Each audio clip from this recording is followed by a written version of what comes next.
আসসালামু আলাইকুম, স্বাগতম জানাচ্ছি বিবিসি নিউজ আন্তর্জাতিক সংবাদে। শুরুতেই সংবাদ শিরোনাম, এরপর বিস্তারিত। যুক্তরাষ্ট্রের কাছে ২০ বছরের নিরাপত্তার গ্যারান্টি চান জেলেনস্কি। ইরানে ধর্মনিরপেক্ষ ও গণতান্ত্রিক রূপান্তরে নেতৃত্ব দিতে চান নির্বাসিত রেজা পাহলরি। ট্রাম্পের বর্ণবাদী ভিডিওর জবাবে যা বললেন ওবামা। রাশিয়াকে নয়, যুক্তরাষ্ট্র বারবার ইউক্রেনকেই ছাড় দিতে বলছে। দর্শক, এতক্ষণ শুনছিলেন সংবাদ শিরোনাম। এখন বিস্তারিত।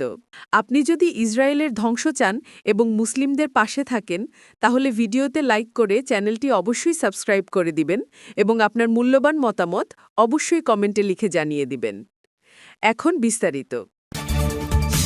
যুক্তরাষ্ট্রের কাছে ২০ বছরের নিরাপত্তার গ্যারান্টি চান জেলেনস্কি।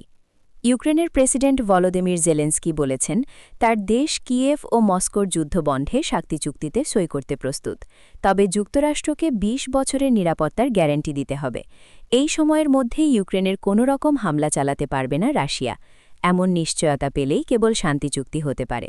শনিবার ১৪ ফেব্রুয়ারি মিউনিক নিরাপত্তা সম্মেলনে বক্তব্য দেওয়ার সময় জেলেনস্কির রাশিয়ার সঙ্গে যুদ্ধ শেষ করার লক্ষ্যে যে কোনো ত্রিপক্ষীয় চুক্তিতে এই গ্যারান্টির দেওয়ার আহ্বান জানান। আগামী মঙ্গল ও বুধবার জেনেভায় ইউক্রেন, রাশিয়া, যুক্তরাষ্ট্রের তৃতীয় দফার ত্রিপক্ষীয় শান্তি আলোচনা নির্ধারিত আছে। জেলেনস্কি জোর দিয়ে বলেন, ইউক্রেন যেন অন্তত ২ দশক রুশ আক্রমণের শিকার না হয়, তা নিশ্চিত করতে তার একটি আইনগতভাবে নিশ্ছিদ্র নিরাপত্তা চুক্তি প্রয়োজন। তবে রাশিয়ার সঙ্গে যুদ্ধ শেষ করার ক্ষেত্রে জেলেনস্কি অভিযোগ করেন যে মার্কিন প্রেসিডেন্ট ডোনাল্ড ট্রাম্প কেবল ইউক্রেনকে ছাড় দিতে বলছেন, রাশিয়ার দিকে তার মনোযোগ নেই। ট্রাম্প শুক্রবার সাংবাদিকদের বলেছিলেন, রাশিয়া একটি চুক্তি করতে চায়, এজন্য জেলেনস্কিকে দ্রুত পদক্ষেপ নিতে হবে, অন্যথায় তিনি একটি বড় সুযোগ হারাবেন। ইউক্রেনের প্রেসিডেন্ট বলেন, মনে হচ্ছে আলোচনার পক্ষগুলো সম্পূর্ণ ভিন্ন ভিন্ন বিষয় নিয়ে এগোচ্ছে। তবে তিনি আশা প্রকাশ করেন যে আসন্ন জেনেভা আলোচনা গুরুত্বপূর্ণ হবে এবং রাশিয়ার সঙ্গে একটি দীর্ঘমেয়াদী শান্তি চুক্তি নিয়ে আসবে। ইরানে ধর্মনিরপেক্ষ ও গণতান্ত্রিক রূপান্তরে নেতৃত্ব দিতে চান নির্বাসিত রেজা পাহলভি। ইরানের ক্ষমতাচ্যুত শেষ শাহের নির্বাসিত ছেলে রেজা পাহলভি বলেছেন, তিনি দেশটিতে একটি ধর্মনিরপেক্ষ গণতান্ত্রিক ভবিষ্যৎ গড়ে তোলার জন্য নেতৃত্ব দিতে প্রস্তুত আছেন। ইরানে ক্ষমতার পরিবর্তন হওয়াটাই সবচেয়ে ভালো উপায় বলে মার্কিন প্রেসিডেন্ট ডোনাল্ড ট্রাম্পের মন্তব্যের পর শনিবার ১৪ ফেব্রুয়ারি জার্মানির মিউনিখে এক সমাবেশে একথা বলেন তিনি। ইরানের সঙ্গে উত্তেজনা কমাতে দেশটির সরকারের সঙ্গে কূটনীতিক আলোচনা চালিয়ে যাচ্ছে যুক্তরাষ্ট্র।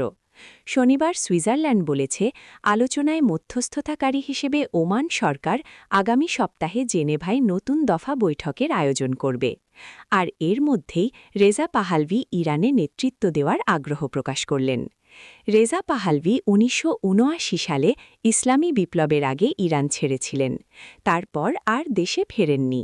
তিনি এখন যুক্তরাষ্ট্রে বসবাস করেন। শনিবার মিউনিখে প্রায় ২ লাখ সমর্থকের সামনে বক্তব্য দেন রেজা পাহলভি। তিনি বলেন, একটি ধর্মনিরপেক্ষ গণতান্ত্রিক ভবিষ্যতে পাড়ি দেওয়ার নিশ্চয়তা দিতে আমি এখানে এসেছি।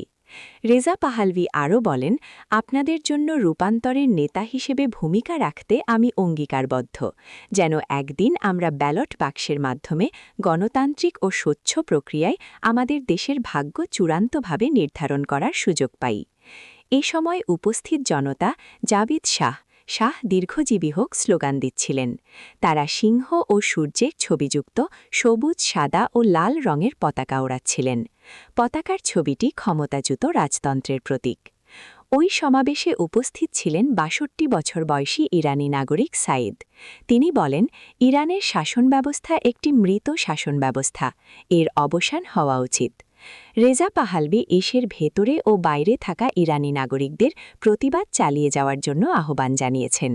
তিনি তাদের শনি ও রোববার ইরানি সময় রাত ৮টায় নিজেদের বাড়ি ও ছাদের ওপর থেকে স্লোগান দেওয়ার আহ্বান জানিয়েছেন, যেন জার্মানি ও অন্যান্য দেশে চলমান প্রতিবাদ একযোগে হতে পারে।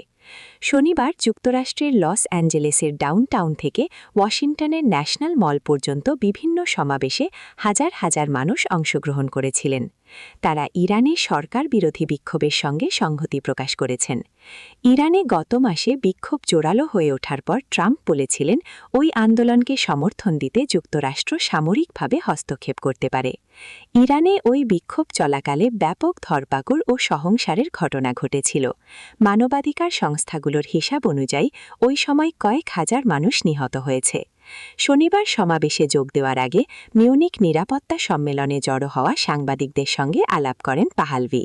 তিনি বলেন, প্রেসিডেন্ট ট্রাম্পকে বলছি, ইরানের মানুষ আপনাকে বলতে শুনেছে যে তাদের জন্য সাহায্য আসছে। আপনার ওপর তাদের আস্থা আছে, তাদের সাহায্য করুন। রেজা পাহালভি আরও বলেন, এখন ইসলামী প্রজাতন্ত্রের অবসান ঘটার সময় এসেছে। জানুয়ারিতে ইরানের সরকারি দমনপীড়ন শুরু হওয়ার পর ট্রাম্প প্রথমে বলেছিলেন যুক্তরাষ্ট্র বিক্ষোভকারীদের সাহায্য করার জন্য প্রস্তুত আছে। ট্রাম্পের বর্ণবাদী ভিডিওর জবাবে যা বললেন ওবামা। সাবেক মার্কিন প্রেসিডেন্ট বারাক ওবামা তার এবং স্ত্রী মিশেল ওবামাকে নিয়ে ডোনাল্ড ট্রাম্পের সোশ্যাল মিডিয়া অ্যাকাউন্টে শেয়ার করা একটি বর্ণবাদী ভিডিওর বিষয়ে মুখ খুলেছেন। লিবারেল পডকাস্টার ব্রায়ান টাইলার কোহেনের সঙ্গে এক সাক্ষাৎকারে ওবামা সরাসরি ট্রাম্পের নাম না নিলেও বর্তমান রাজনৈতিক পরিস্থিতির তীব্র সমালোচনা করেন। তিনি মন্তব্য করেন, একসময় সরকারি কর্মকর্তাদের মধ্যে যে লজ্জা, শিষ্টাচার এবং সৌজন্যবোধ কাজ করত তা এখন পুরোপুরি হারিয়ে গেছে। তিনি মনে করেন, সাধারণ আমেরিকানরা এই ধরনের আচরণকে অত্যন্ত উদ্বেগজনক মনে করলেও সামাজিক যোগাযোগ মাধ্যম এবং টেলিভিশনে বর্তমানে কেবল একটি ভাড়ামি বা ক্লাউন শো চলছে। বিতর্কিত ওই ভিডিওটি ট্রাম্পের ট্রুথ সোশ্যাল অ্যাকাউন্টে শেয়ার করা হয়েছিল, যেখানে 2020 সালের নির্বাচনে জালিয়াতির ভিত্তিহীন দাবির পাশাপাশি ওবামা দম্পতিকে বানর হিসেবে চিত্রায়িত করা একটি ক্লিপ যুক্ত ছিল। ভিডিওটি শেয়ার হওয়ার পর ডেমোক্র্যাটদের পাশাপাশি রিপাবলিকান পার্টির জ্যেষ্ঠ নেতাদের মধ্যেও তীব্র প্রতিক্রিয়ার সৃষ্টি হয়। এমনকি রিপাবলিকান পার্টির একমাত্র কৃষ্ণাঙ্গ সিনেটর টিম স্কট এটিকে বর্তমান হোয়াইট হাউসের পক্ষ থেকে করা সবচেয়ে বর্ণবাদী কাজ হিসেবে অভিহিত করেন। যদিও হোয়াইট হাউস শুরুতে এটিকে বিরোধীদের ভুয়া ক্ষোভ বলে উড়িয়ে দিয়েছিল, পরবর্তীতে পোস্টটি মুছে ফেলা হয় এবং একজন কর্মীকে এর জন্য দায়ী করা হয়। ট্রাম্প সাংবাদিকদের জানিয়েছেন যে তিনি ভিডিওর ওই আপত্তিকর অংশটি দেখেননি এবং এর জন্য ক্ষমা চাইতেও অস্বীকৃতি জানিয়েছেন। রাশিয়াকে নয়, যুক্তরাষ্ট্র বারবার ইউক্রেনকেই ছাড় দিতে বলছে। ইউক্রেনের প্রেসিডেন্ট ভলোদিমির জেলেনস্কি অভিযোগ করেছেন, রাশিয়া ও ইউক্রেনের মধ্যকার চলমান শান্তি আলোচনায় মধ্যস্থতাকারী দেশ যুক্তরাষ্ট্র রাশিয়াকে নয়, বরং ইউক্রেনকেই বারবার ছাড় দেওয়ার জন্য চাপ দিচ্ছে। মিউনিক নিরাপত্তা সম্মেলনে দেওয়া এক ভাষণে তিনি সতর্ক করে বলেন, একটি টেকসই শান্তির জন্য কেবল ছাড় দিলেই হবে না, বরং ইউক্রেনের জন্য সুনির্দিষ্ট ও দীর্ঘমেয়াদী নিরাপত্তা গ্যারান্টি প্রয়োজন। 1945 সালের পর ইউরোপের বৃহত্তম এই যুদ্ধবন্ধে মার্কিন প্রেসিডেন্ট ডোনাল্ড ট্রাম্পের মধ্যস্থতায় আগামী সপ্তাহে জেনেভায় ত্রিপাক্ষিক বৈঠক হওয়ার কথা রয়েছে। জেলেনস্কি এই বৈঠক নিয়ে আশাবাদী হলেও আলোচনার ধরন নিয়ে ক্ষোভ প্রকাশ করেছেন। জেলেনস্কি তার বক্তব্যে উল্লেখ করেন, শান্তি আলোচনায় ইউরোপীয় দেশগুলোর অনুপস্থিতি একটি বড় ভুল। তিনি মনে করেন, ইউরোপকে আলোচনার টেবিলে রাখা হলে যুদ্ধবন্ধের সম্ভাবনা আরও বাড়বে। বর্তমানে আলোচনার অন্যতম প্রধান জটিলতা হল ইউক্রেনের দোনেৎস্ক অঞ্চল থেকে সেনা প্রত্যাহার নিয়ে রাশিয়ার দাবি। ইউক্রেন এককভাবে সেনা সরাতে রাজি নয় এবং একই সাথে যুদ্ধবিরতির পর রাশিয়ার সম্ভাব্য পুনরায় হামলা ঠেকাতে পশ্চিমা দেশগুলোর কাছ থেকে অন্তত 20 বছরের নিরাপত্তা গ্যারান্টি চাইছে। যদিও যুক্তরাষ্ট্র 15 বছরের গ্যারান্টির প্রস্তাব দিয়েছে, কিন্তু পুতিন ইউক্রেনে কোনো বিদেশি সেনা মোতায়েনের ঘোর বিরোধী।